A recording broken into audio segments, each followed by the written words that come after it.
欢迎来到新兴消息频道，请订阅频道，所以大家不要错过当天最热门的新闻。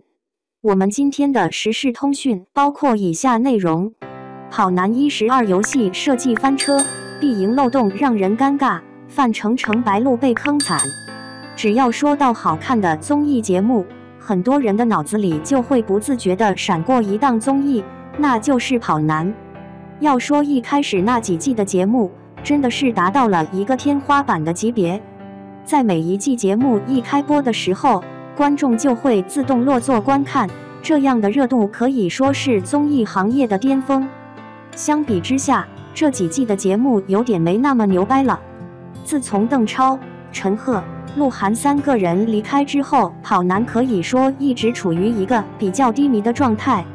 在嘉宾阵容这一块，当时真的是每季都达不到一个稳定的水平，可谓是一季一换人，甚至一季都要换好几波人。不过这2年好多了，嘉宾阵容这一块稳定多了。虽说杨某人和蔡某人2位人气担当因为翻车而离开节目了，但好在其他常驻嘉宾还是相当稳定的。李晨、郑恺、沙溢、周深、白鹿、范丞丞、宋雨琦、张真源，整体来说是符合观众预期的。对于一档综艺节目来说，观众不可能要求常驻嘉宾一直不换，这可以说是一种奢望。正常情况来说，大多数明星都不会把综艺节目作为自己的主业来发展的。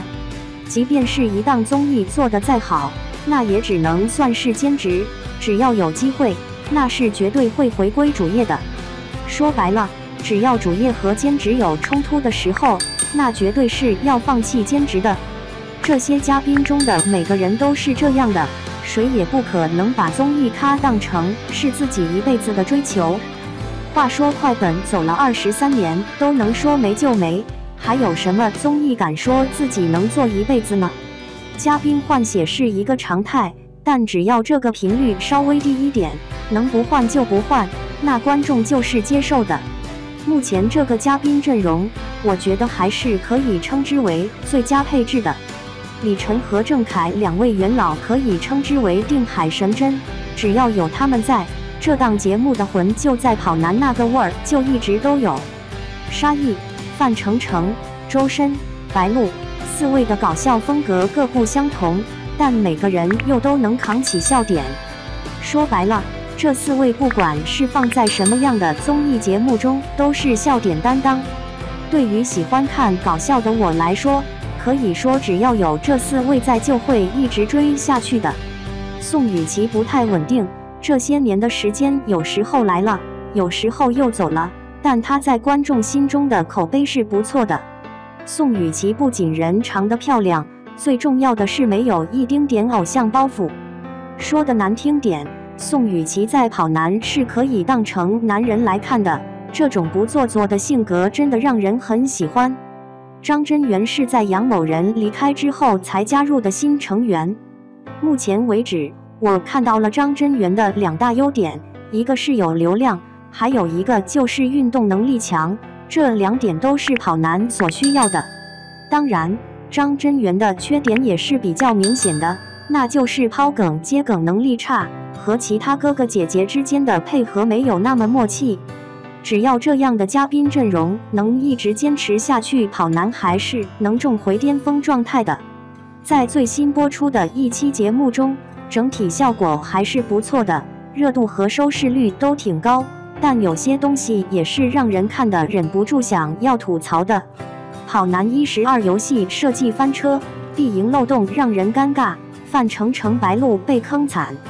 在这期节目中有一个开箱游戏，游戏中会选一组经理人，节目组给他们提供20万的资金，其他每组需要在箱子里放东西，然后和经理人申报数量，经理人选择开箱，正确的话就要赔申报人钱，错误的话就赚钱。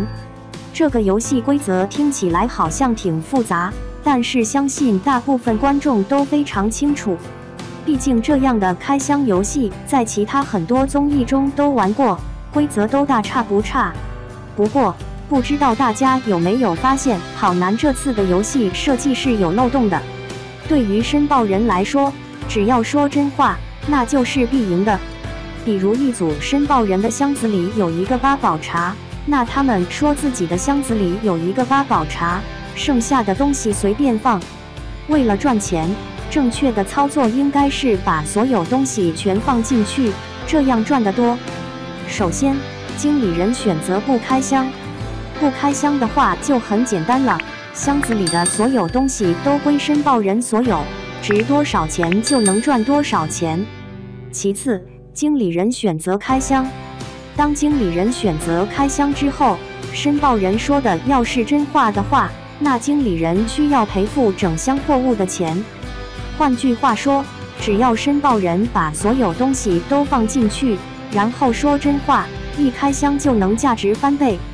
对于申报人来说，一共就这2种情况，既然2种情况都赚钱，那不就是必赢的吗？说白了，只要申报人识破了这个漏洞，那经理人就会一直输下去。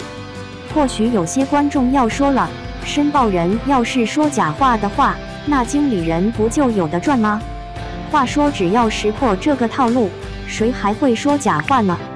或许有些观众还有疑问，那就是一个箱子能放很多东西吗？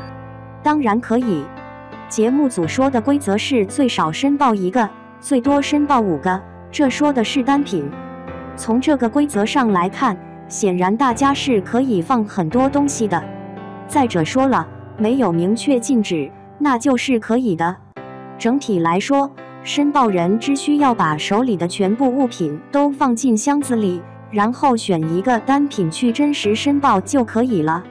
对于申报人来说，他们只要说真话，那是根本不怕被开箱的，甚至可以说期待经理人开箱，这样就能赚双倍的钱了。作为经理人来说，范丞丞和白鹿真的是被节目组坑惨了。在节目组刚公布了游戏规则之后，范丞丞没有一丁点犹豫就选择了要当经理人。当然，这也不能怪范丞丞和白鹿，毕竟他们也不会想到节目组设计的游戏有漏洞啊。按照正常逻辑来说，节目组设计一个游戏肯定是要做到公平公正的，不管是对经理人还是申报人来说，那都是应该有输有赢的，不能出现稳赢或者是必输的漏洞。作为节目组来说，设计出这样的不公平游戏，真的是让人看得相当尴尬的。话说跑男这档综艺的游戏是非常多的，难道说游戏组在设计游戏的时候就不能多用点心吗？玩心理战这种游戏在很多综艺节目中都有，跑男也经常玩，而且很多时候玩的都是不错的。这期节目的时长长达2个半小时，而且先导片和正片也是连在一起的。换句话说，这期故事应该是先导片和第1期加起来的，也就是3个半小时。对于跑男这样的上星综艺来说，每期内容基本上都是1个小时40-50分钟的时长，这次一下子搞这么长就让人有些尴尬。本来每期节目都是独立存在的，不看先导片完全是能看懂第1期内容的，但现在不看先导片的话，故事就是不完整的。跑男这一季的首期收视率还是相当不错的，但因为这个游戏设计真的是让节目彻底翻车了，大家觉得呢？